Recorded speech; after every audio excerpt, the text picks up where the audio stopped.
Good afternoon, everybody. Great stage of speakers today. I'm humbled to be asked to come speak to you all. My name's Adam Furtado. I'm the Chief Product Officer for Kessel Run. Named after Han Solo's famous smuggling route, Kessel Run is a United States Air Force digital transformation initiative to revolutionize the way the Air Force builds and delivers software. I'm not really going to talk much about DevOps. There isn't much about UX. This talk's barely about technology, to be honest. Mostly about organizational transformation and innovation adoption within the world's largest bureaucracy. I'm a former Air Force intelligence analyst. I have a couple of liberal arts degrees. And in some way, it signals that technology is not the hard part. It's the culture change within it that helps us get through these digital transformations. But let me leave that there. I want to set the stage a bit. My wife watches awful television shows. The other day, I came home, and she was watching an episode of CSI Miami. I have no idea if Ireland has the same TV shows we have in the States, but if you don't, you're not missing much. So I walked in. There was a bunch of agents huddled around this table that had holograms floating around. One guy swiped something up into the air, and we were knee-deep in some dude's Twitter account. And there was augmented reality devices around. It was wild. Anyway, so she looked at me and said, Adam, if the police have this type of technology, I can't imagine what you used to use in the Air Force. I didn't have the heart to tell her the reality. But the reality is the tools of modern warfare don't have holograms, and we don't have augmented reality. This is a picture of the Air Operations Center. All around the globe, the United States Air Force has these air operations centers to plan, execute, and assess air warfare, air operations worldwide. Kessel Run was tasked to modernize the air operations centers and all the work and tasks that are within it. The real tools of modern warfare within the AOC are the same tools that my wife and all of you use every single day. Microsoft Office. If you were to walk around on this floor, you would look at all the computer screens and you would see a bevy of Microsoft Office products that had all the pertinent data needed to actually execute warfare. We would be storing our data in the same application your mother balances her budget in. We'd be building analytical products in the same application you wrote your college papers in. And we'd be visualizing that data and making strategic decisions off the same application that I'm using right now. But if I'm being even more accurate, it's probably the version that still comes with Clippy. Now, this is scary, though, right? So Mark Andreessen famously said, software is eating the world. We're learning more and more every single day that software is also eating the war. Software is an essential differentiator on the battlefield.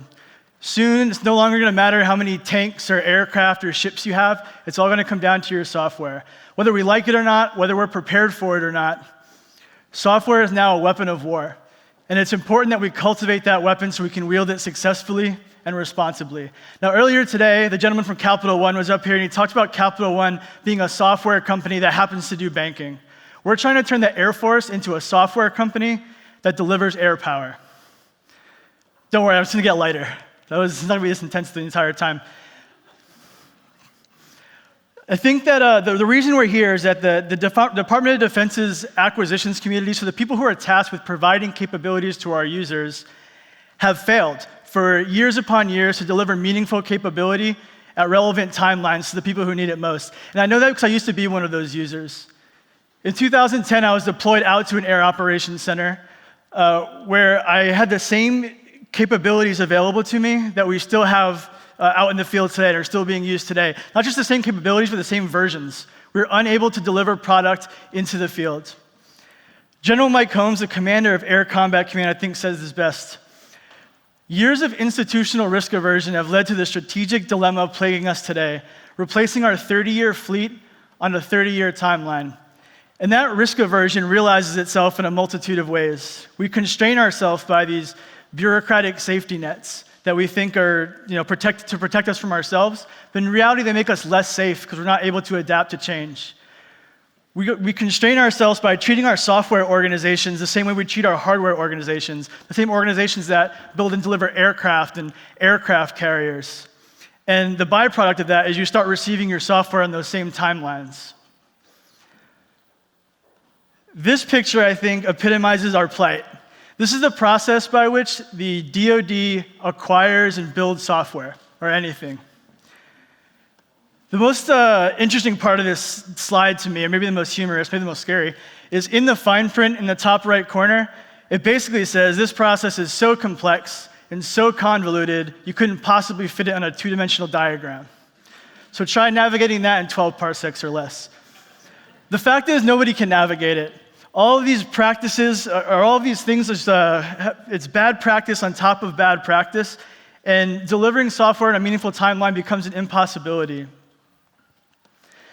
Studies have shown that traditional cycle times, or the timeline we can get systems into the field in the DoD, the median time is 8 years. That doesn't even take into account the fuzzy front end, your requirements and your contracting and all that. Our actual timeline, average timeline is 12 to 15 years to get an idea into a user's hands.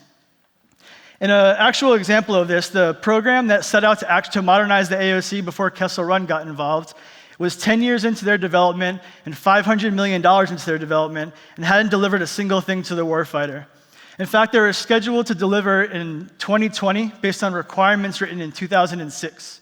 We had a 14-year timeline between the idea and that thing actually being delivered.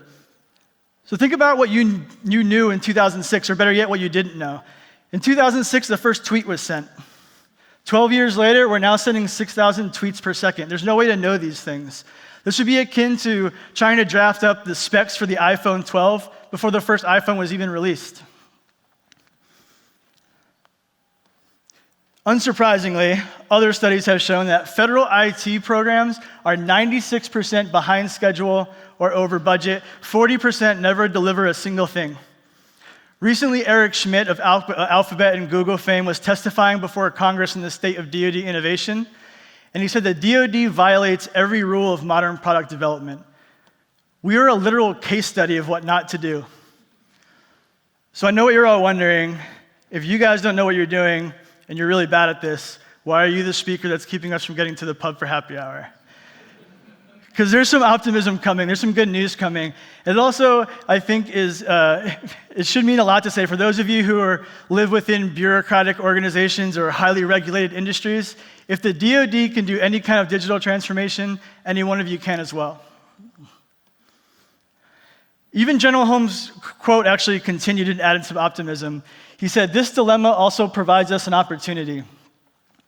And that opportunity started in the fall of 2016 when the Defense Innovation Board traveled out to the Air Operations Center in Qatar. The Defense Innovation Board is a group of Silicon Valley CEOs and innovators chaired by Eric Schmidt, who advised the Secretary of Defense on innovation efforts within the government and the DoD.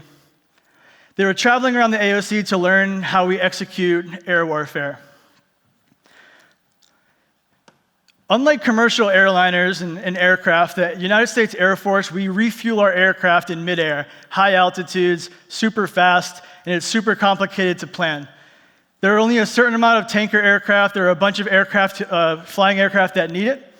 So optimizing the scheduling for that, making sure that aircraft are at the right altitude in the right place with the right hardware is super difficult. So Eric Schmidt went and saw how we actually plan this within the Air Operations Center. And it looks something like this. There's a large dry erase board with a couple computers and a bunch of guys standing around it, mostly pilots who have been pulled out of their jets to do this job for 6 months, away from their families, deployed into harm's way. And we had this first guy here who was tasked with moving these colorful pucks around and connecting the missions that we had to fulfill with the tankers who were available. I like to think he looks something like this.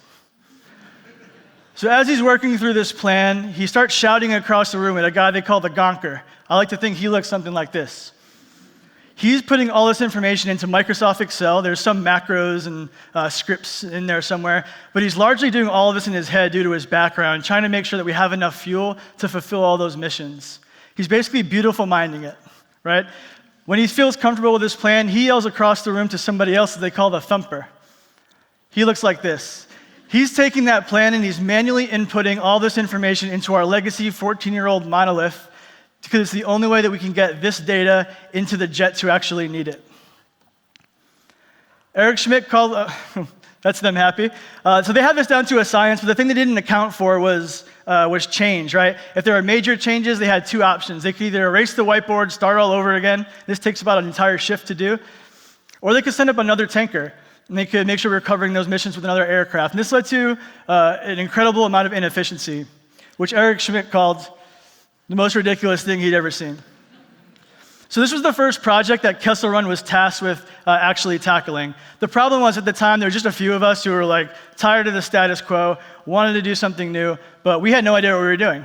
None of us had any skills in modern software development and how to manage a digital transformation. So we had to go to Silicon Valley and ask for help.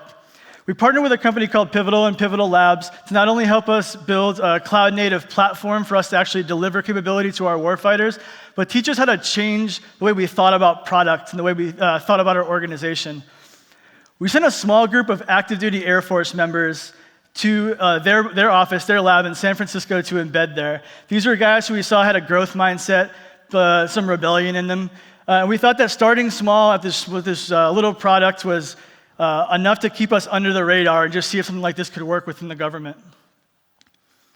So Pivotal taught us a bunch of things on lean principles, user-centered design, DevOps, extreme programming, test-driven development, all of these things, these practices and processes that we all hold dear. But the most important thing they taught us was how to change the culture within your workplace. It's one thing to read slides and see talks on why culture is important, but it's another to see it in action, actually on the floor, actually seeing people collaborate and seeing ideation happen and see people happy at work.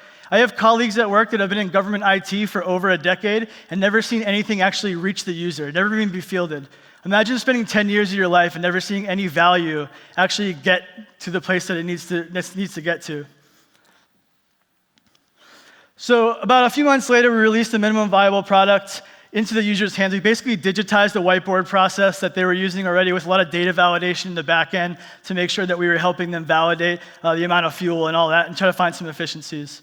And we did. We found some efficiencies right away. We got to a point where we were actually sending up one less aircraft on average per day. That sounds small, but it actually equates to $214,000 a day in fuel savings alone. That's not taking into account maintenance cost and crews and all of those things. That's just fuel savings alone. The actual investment we made in this product at this point was $1.5 million. The application paid for itself in about a week. So we had this win here, right? But we had to figure out how we could take this win in a small scale and articulate it to the powers that be within this world's largest bureaucracy. So we tried to find some tools we could use to make the point even stronger. So we started using something called cost of delay. We made the argument that if you would have waited 5 years to deliver the same exact product using our traditional waterfall development methods, we would have had a cost of delay of $384 million. Basically, $384 million the Air Force didn't have to spend and would have wasted. So as we all know, software is never done. We continue to iterate. About a year later, 30 iterations later, we actually doubled these fuel savings to $428,000 a day in fuel savings alone. It doesn't stop there. We actually found efficiencies where we're actually deploying 2 less people to do this job. So that's 2 less people leaving their families, going into harm's way, and being pulled from their aircraft. So that one means a lot to me. So from here, we had this win. Now we had to scale and solve other problems. So here we are today. We have 18 product teams, all delivering products that our airmen are beginning to love. We use a balanced team model with product managers and product designers and software engineers, focused on lean principles to make sure that we're building and learning the next most valuable thing in the simplest possible way. We're employing product designers for the first time. Traditionally in the DoD, you'd have some subject matter expert write a 60-page spec. They'd farm it out to a defense contractor. They'd find some front-end developers to fit everything they could into a screen, and usability was an afterthought. Now with bringing in user-centered design for the first time, at least in our world, usability is a first-class citizen again. We're averaging with all of our teams 124 days from whiteboard ideation into our classified production environment. Remember, our benchmark was 10 years. And with that, we're using extreme programming and test-driven development for the first time. We have over 80% test code coverage, which led to us getting the government's first ever continuous authority to operate. So what this means is traditionally, we would finish a software product, we'd give it over to cybersecurity folks, and they would take about a year to 14 months to actually approve it to go on the network. Because of our pipelines and security processes and our test code coverage, they've granted us continuous ATO to go directly into production every time we iterate, which is multiple times a week at this point. This led to us being the first Department of Defense team to actually continuously deliver into SIPRNet, which is our classified network. Now, I have a couple of tips here. If any of you are in the midst of a large-scale digital transformation, I wouldn't even call it that anymore. What you really need to focus on is getting a small, undeniable win that you can grow from and build a little bit of runway. Sometimes I feel like even a year and a half in and some of the success that we've had, all my job is to get one more win to get me some more runway to keep going. One thing we learned here as well was to not forget about our platform or whatever our delivery mechanism is. At first, we got really distracted by the applications and the product, but we weren't really concentrating on how to make sure that we were efficient in getting that into the user's hands. So we started putting an emphasis on our platform and our delivery and the actual doing the DevOps. And we saw a rapid increase in our software delivery performance, so much so that we're now deploying over 300 times a week to our staging environment and 30 times per month to production. We're at this point now where deploying is almost a non-event for us, which is where we want to be. And when you get to this point where you don't have to think about delivery anymore, you can concentrate on mission applications that are above your value line. It wasn't as easy as I'm kind of making it out to be. There was a lot of work along the way. Within the government and the DoD, I think within industry, actually Rory mentioned it this morning, a lot of organizations tout that they're doing Agile, and it kind of hurts the messaging a bit, especially in an organization that doesn't really understand it. In fact, for a long time, and in a lot of circles still, the government thought that DevOps meant having developers work with users, because in the Air Force, we call our users and our warfighters operators. So there's just a language barrier there as well. So we had to spend a lot of time educating upwards and cultivating downwards. But now, because I think we've really concentrated on that fuzzy front end and the last mile, I feel comfortable saying that Kessel Run has gone full-blown Agile. And just so in case anybody's wondering, the AF here stands for Air Force. I promise. But we had a big rock still to move. We had all these processes and technologies in place, but we had a full-scale cultural transformation and a people transformation that we still had to focus on. So the interesting thing that we learned was that to build effective teams in this modern environment, to do modern product development, the culture around that and the military culture, as antithetical as it sounds, are actually pretty similar. Google did a study called Project Aristotle, where they focused on the team effectiveness traits that drove teams to be really good performers. And they came up with these 5 things. And it's interesting that the first 4 of these marry up very well with military culture. Dependability. On the battlefield, dependability is a necessity, right? You're relying on the guy next to you, never leave a man behind, all of those things. At a different personal scale, we feel the same way about our balanced team model. We have PMs and engineers and product design, making sure they're representing all of their equities to share product decisions and make sure that they're all going towards shared outcomes. Structure and clarity, again, another necessity to the military. The way that we use extreme programming, test-driven development, and the way that our office runs is very disciplined. We get a lot of visitors from senior leadership that come in, and they get distracted by the stickies and the whiteboard and all those things. It's looks like a Wild West environment when you're in there. But in reality, when you dive into these practices, they are very disciplined, and it takes a lot of structure to make them work. So it actually is a really nice way to work for our military guys who kind of have that ingrained within them. And they say you have to have meaning in your work. I think this one we have in spades. A lot of people ask about retention. Famously, the government can't pay the salaries that industry can, especially for software developers right now. So we have to make sure that we can provide the meaning in your job and the workplace culture to try to make up for that as best we can. Recently, I was walking in San Francisco, and I saw a billboard for a sign that was sort of like this, and basically the app was for dog walkers, so you could optimize their routes so your dog could pee on grass rather than concrete. Good idea. That company can pay more than I can for a software developer. But I feel very strongly that when our guys go home from work, they think about the impact that they had in the world, the safety of their country, and we take that very seriously. And the same goes for having an impact.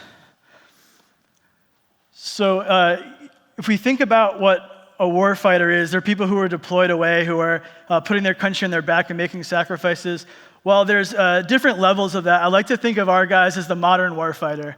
Yes, they're in t-shirts and jeans in a lab in downtown Boston, but they're sending features, they're sending their work directly into the front lines and changing the way that we think about being able to react in the battlefield. Continuous delivery does a lot for us to be able to react when things change.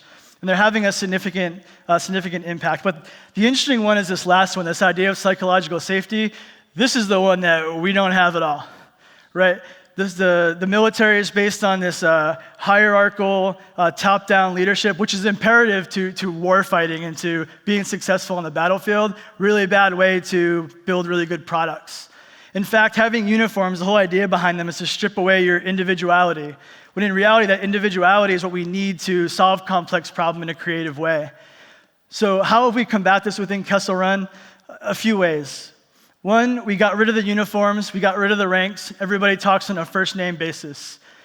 Our balanced product teams really are balanced. You could have a lower enlisted product manager working with a higher ranking officer. They're talking on first name basis, and they feel free to, safe to fail, free to ideate, free to give you their opinion, which is new for the military. So we focused on this a lot. We focused on building a feedback culture. In the military, feedback is inherently negative. If you're getting feedback, you did something wrong. And we're trying to change that model within our organization so people can find their blind spots and want to learn and grow and get better. The biggest thing we learned from here is that we had to build a learning culture. We had to build an organization that all we wanted to do was learn and get better and continuously grow. That's been really difficult, but it's something we've been prioritizing. Admiral John Richardson is the Chief of Naval Operations. He's the highest ranking officer in the Navy. He said it's about the team that could bring the people, technology, and processes together to learn the fastest. That's the team that has the advantage. When I started this job, I focused all of my energy on people, technology, and processes. I thought that was the right way to go, make sure we're building our practices and deploying our product. And I missed this last part. The idea of learning the fastest is really the real takeaway here. The first three things are enablers for us to do that, but getting to this point where our organization is constantly learning is a real place that we want to be. In fact, we opened our lab in Boston and we call it a Kessel Run Experimentation Lab. We call it that for a reason because we really believe that everything we do is an experiment and we want to promote that within our organization. It's our island of innovation away from the bureaucracy that we're trying to fight. Now, I kind of understand where I'm at right now. I'm at a tech conference with a bunch of experts in DevOps and UX and all those things. And I'm trying to tell you that how innovative we are because we're using practices and processes that you all have probably been using for 10 years. But being only 10 years behind industry is disruptive and is productive in government. And I know that because I joined the military when I was 18 years old. I've been a government civilian all the time after that. This bureaucracy, the world's largest bureaucracy, is all that I've ever known. I never thought that we would be able to get to this point, especially this fast. And we've done that with a serious approach to culture and a dogmatic approach to learning and never saying no for an answer. So why did we name this initiative Kessel Run? That's because we had to smuggle in this way of thinking and this culture into the DoD. We were a small group of rebels flying as fast as we can on a mission to do what was right.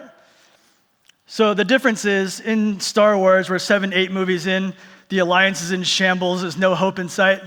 But in our case, our rebellion's turned into a revolution, and the dark side is beginning to see the light. Thank you.